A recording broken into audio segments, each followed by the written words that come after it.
super école. J'adore dépenser autant d'argent. Exactement, je trouve que mes 11 700 balles par an sont rentabilisées. À quel point je me souviens exactement du montant. Et on vient de rater nos partiels. Allez, de maths 400 balles de partiels. Oui. Mais non, mais je voulais commencer quand t'as crié. Coucou tout le monde, j'espère que vous allez bien. Je suis super contente de vous retrouver aujourd'hui pour cette nouvelle vidéo accompagnée de deux personnes. Donc Sybille, ici présente. Tu me présentes en deuxième. Et Valentine, ici. Pour vous parler aujourd'hui de notre école, donc de l'IESEG. J'ai rassemblé toutes les questions que vous m'avez posées durant un an finalement. Et puis on va y répondre aujourd'hui dans cette vidéo. Donc si ça vous intéresse, je vous laisse avec la suite. C'est parti, let's go! Bon, du coup, on va prendre les questions par ordre chronologique par rapport à ce qui s'est passé durant l'année scolaire. Donc, première question, que fait-on durant les 3 semaines de séminaire de rentrée? Donc, pourquoi commencer les cours aussi tôt?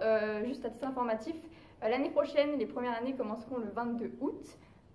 C'est tôt. En effet, et nous, c'était du coup un lundi 23 août. C'est le 23 août, nous. Ouais. Oui, du coup, je commence.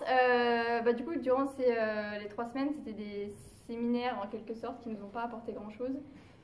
Alors c'est vraiment direct l'image hyper positive de l'IESEG. non mais les 3 semaines n'étaient pas très utiles dans le sens où les séminaires étaient pas intéressants. En fait, c'était pas des cours. C'était pas des cours en fait, on avait un séminaire sur le stress, sur la nutrition. Ouais. C'était vraiment des choses en fait assez classiques.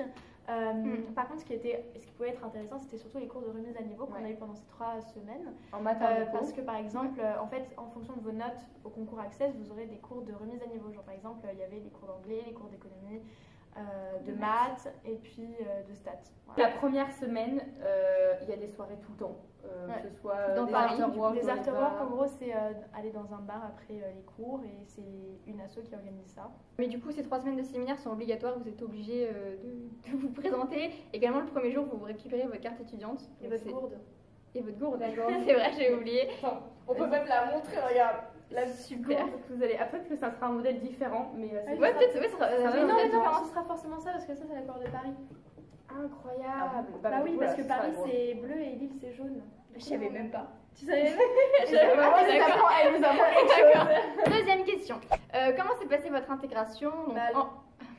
Comment parti le week-end d'intégration? Et donc la question qui se terminait par j'ai peur de ne pas me faire des amis, de faire des amis, pardon. Donc comment vous voulez en parler? On s'est connus. Alors parlons-en du week-end d'intégration. Alors Élise et moi on a bien été présentes au week-end d'intégration. C'est faux évidemment. On n'a pas eu nos places. On n'avait pas assez de place. Bon, ça a un peu crié, mais c'était comme ça, il n'y avait pas le choix. On était déjà beaucoup, on était combien? 1000, hein, je pense, et on était 1200 entre Lille et Paris. Voilà, donc on est 200 à pas avoir une place. Dont nous deux. Voilà. Et le Way, sincèrement, c'est incroyable. Il n'y a pas de doute à avoir, la réputation, ça se vaut vraiment. On part le vendredi très très tôt. Le car, il y a les assos qui sont répartis dans différents cars pour animer les cars et faire des animations, et même le car, c'est vraiment ouf.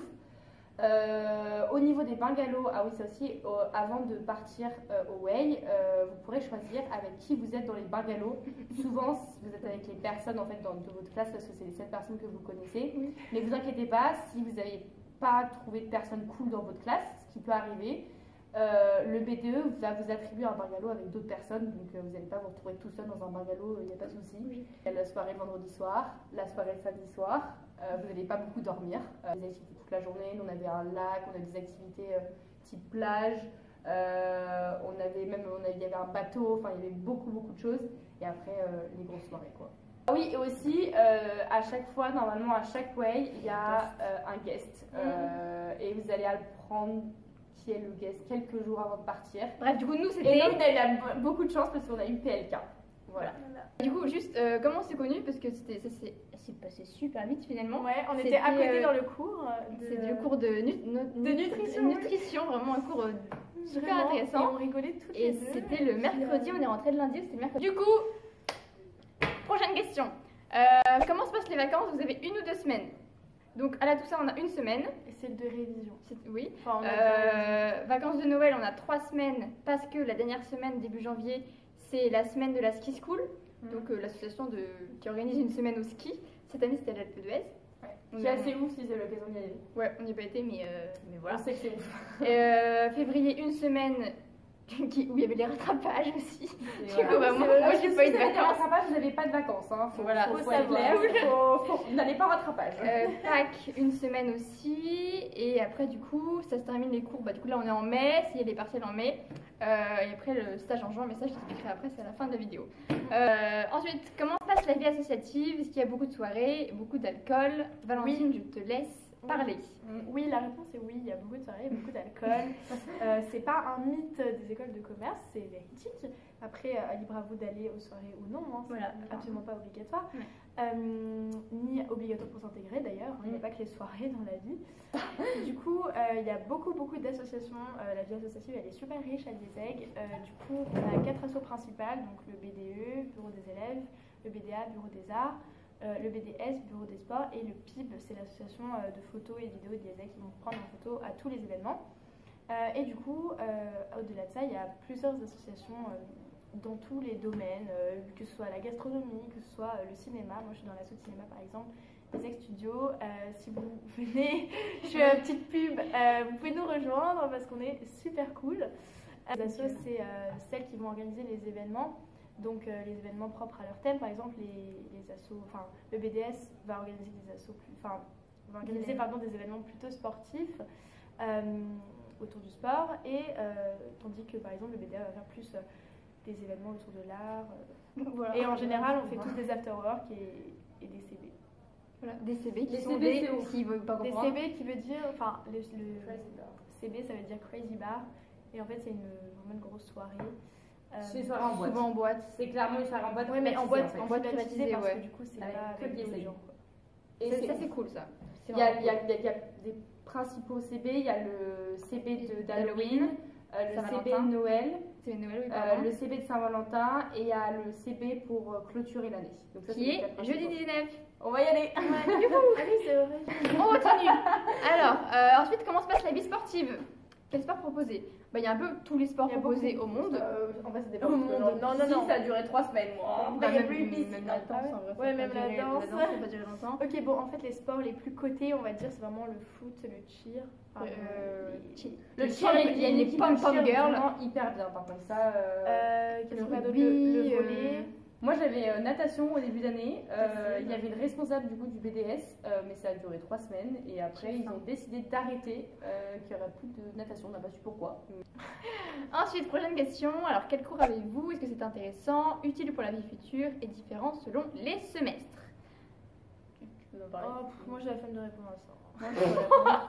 Ok. Alors, les 3 premières années, elles sont vraiment extrêmement générales. Faut pas s'attendre à des choses extrêmement dirigées vers un domaine pour le moment. Donc, on va surtout découvrir un peu l'introduction à tout. Par exemple, au S1, on a eu ce qu'on appelle Business Exploration, c'est comprendre juste les bases.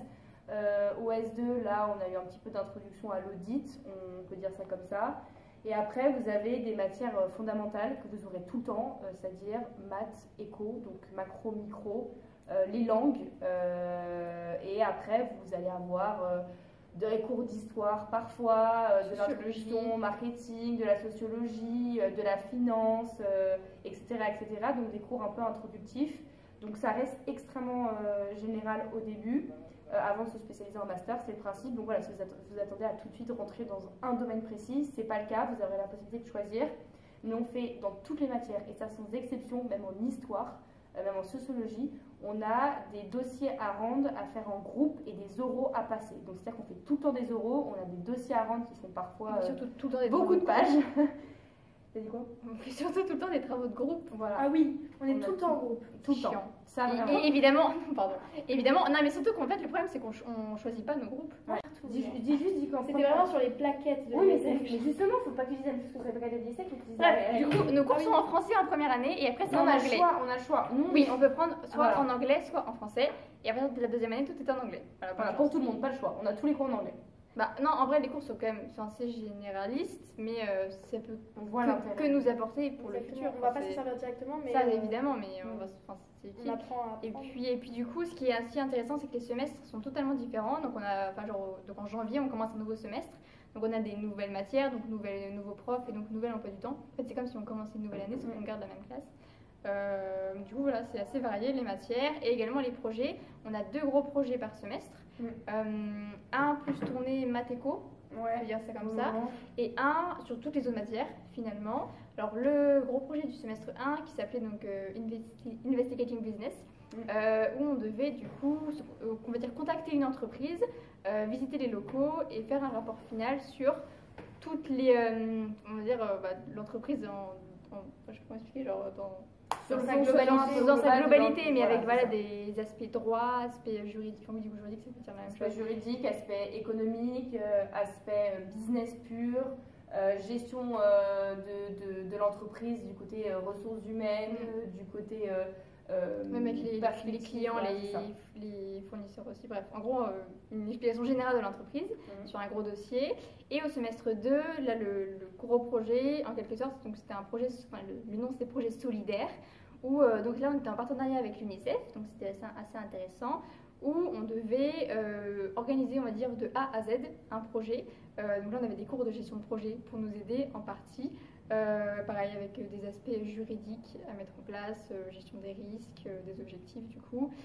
Même ça donne que les projets ça demande beaucoup de travail, surtout à la fin. En fait vous allez vraiment avoir des semaines où vous allez franchement pas beaucoup bosser, voilà, vous n'allez pas faire grand chose. Et il y a des semaines entre les projets à rendre, les oraux à passer, etc. Vous allez vraiment vous retrouver avec beaucoup de choses. Et aussi quelques précisions au niveau du cours d'anglais. Je sais que moi en terminale et même au lycée, j'ai pas fait beaucoup d'oraux parce que c'était très compliqué, on n'avait pas beaucoup d'heures et c'était pas forcément le but. On était en classe, on était beaucoup, etc. Parce qu'en fait en langue on est en demi-groupe, donc on n'est que 15. Et vraiment à l'ESSEC, vous allez faire énormément d'oraux en anglais. Et justement, ça va vous permettre de devenir très fort là-dedans, d'être très bon à l'oral, d'être à l'aise et d'énormément progresser. Je sais que moi, c'était mon problème justement à l'oral, j'étais pas très forte en anglais et maintenant j'ai énormément progressé parce qu'on a notamment 3 gros projets d'oraux par semestre en anglais et vous allez voir que ça va vraiment vous aider à progresser, donc ça c'est top. Et ça, ce qui a pu nous aider aussi, c'est qu'on a eu des cours de théâtre. Dit comme ça paraît un peu bête, mais en fait, bon, personnellement, j'adore le théâtre, etc. Donc forcément, je suis influencée par ça. Mais c'est vrai que ça nous a vraiment beaucoup aidé à prendre conscience de notre corps dans l'espace, de la parole, du regard. Du coup, pour continuer sur ça, du coup, comment se passent les notes et les partiels. Donc il y a 2 sessions de partiels par semestre, on va dire. Donc il y a les gros partiels finaux, décembre pour le semestre 1 et mai pour le semestre 2. Mais au milieu, on a ce qu'on appelle les mid-terms. Donc ça, c'est seulement quelques matières. Souvent, en gros, c'est maths et économie. Matières fondamentales. Oui, voilà, les matières les plus importantes. Ou c'est des QCM au milieu du semestre. Du coup, voilà. Et les notes également. Donc il y a en fait, le pourcentage diffère selon les matières. Mais les partiels ne sont pas forcément le plus grand pourcentage, parce qu'on a des notes de contrôle continu. Comme on l'expliquait, il y a des oraux dans le semestre, des dossiers à rendre, etc. Et du coup, pour les rattrapages, il faut valider 10, donc la moyenne dans toutes les matières. Et il ne faut pas que ça soit la moyenne finale, la moyenne générale, c'est vraiment 10 dans toutes les matières. Question suivante, avez-vous des stages obligatoires? Oui. Vas-y, je te fais lancer. Du coup, on a un stage par an obligatoire durant les 3 années de bachelor. Donc le premier, c'est un stage d'ouverture professionnelle et sociale. Et du coup, en fait, le but, c'est de faire des tâches peu qualifiées. Il doit durer 1 mois minimum. Et du coup, voilà, on est dans une entreprise où vraiment, on ne doit pas avoir de qualification spéciale. Tout le monde dans la rue pourrait faire ce stage, quoi. Ensuite, on a en 2e année un stage de vente. Donc cette fois-ci, là, il faut plus avoir de qualification. Et en 3e année, on a un stage professionnalisant. Et du coup, là, on va devoir... en fait, le but, c'est de faire son stage dans le secteur où on voudrait travailler plus tard. Et du coup, vraiment, là, ça va faire appel à tout ce qu'on a appris pendant ces 3 ans, quoi. Et il y a également un dernier stage obligatoire qui est le stage de fin d'études qui se passe du coup en M2.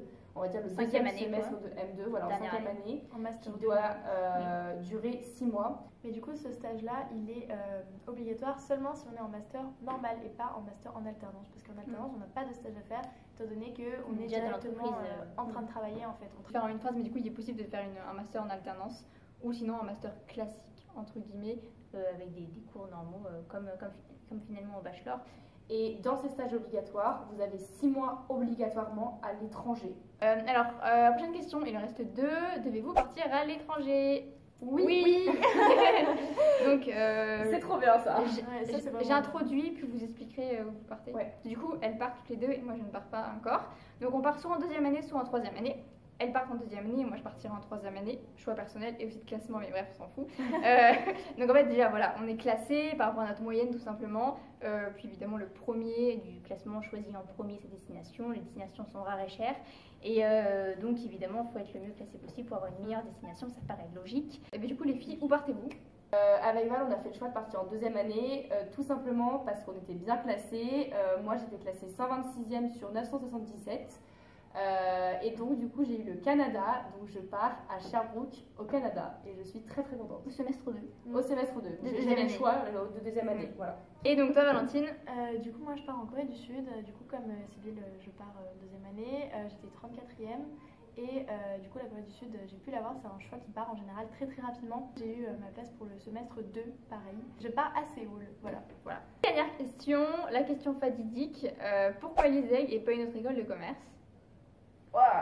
Ça, c'est la question qu'on nous a posée à l'oral de motivation. Oui, qu'on vous a posé d'ailleurs du coup, mais bah déjà c'est la première du classement des écoles post-bac. Donc, je pense qu'on a toutes été prises dans les autres écoles de commerce. Oui. Enfin, comme Ouais, par exemple, à on a l'ESCA qui est deuxième. Évidemment, c'est un choix assez cohérent, mais on prend la première du classement. C'est pas très compliqué, sachant qu'en vrai, les programmes sont assez similaires pour les autres écoles de commerce. Donc, En fait, c'est parmi c'était- toutes les écoles de commerce, celle qui est sans prépa qui tient vraiment la route, quoi. Après, moi c'était aussi un choix géographique parce que elle habite à 200 mètres. j'habite juste à côté et c'était un énorme avantage parce que je vois que dans la classe il y a une moyenne autour de 1 heure, on va dire. Et du coup, c'est énorme et moi j'habite vraiment à pied à 7-8 minutes, quoi, donc c'est vraiment hyper avantageux. Donc, voilà. En fait, on n'a même pas dit où était l'école, mais l'école est à donc. Je pense que vous le voyez, Et hein. donc, à côté de la Grande Arche de la Défense, donc oui, on est dans une salle de classe, ça paraît logique, on est dans une salle de classe de l'ISEG. Donc voilà, on est au cœur de la Défense. Et moi, je mets environ 45 minutes pour venir porte à porte. Et quand tu mets combien de temps? Pareil, on prend le T2 toutes les deux et C'est je loin, pense entre 40 et 50 minutes. Après, Donc je c'est suis aussi massée, une perte de temps, voilà, pour ne pas travailler. Non, en fait, c'était vraiment une défense, parce que moi, du coup, je suis absolument pas parisienne, comme vous le savez. Et l'année dernière, vraiment, j'étais à 10 minutes de mon lycée, donc là, évidemment, ça rajoute du temps. Du coup, voilà, on a essayé du moins de répondre à toutes les questions. Évidemment, si vous en avez d'autres encore, n'hésitez pas à me les poser en commentaire. Ou sur Instagram, comme d'habitude, je vous le mets ici, c'est Elise-BDSH, c'est toujours le même depuis 5 ans, ça n'a pas changé. Et puis, on vous embrasse très fort, on vous fait de très gros bisous. Et puis, on vous dit peut-être aussi, les filles, à bientôt, je ne sais pas. À l'année on verra. prochaine. Peut-être. On sera là pour vous Et accueillir. puis, oui, c'est vrai. Si vous venez à l'ISEG, on vous accueillera avec grand plaisir dans notre belle école. Ouais. Et puis, on vous embrasse très fort. On vous dit, moi, personnellement, je vous dis à très bientôt dans une nouvelle vidéo. Et puis, bye bye! C'est un cœur. Attends. Non, Elise, tu peux pas participer. Moi, j'écoute. Voilà, bisous. C'est gênant.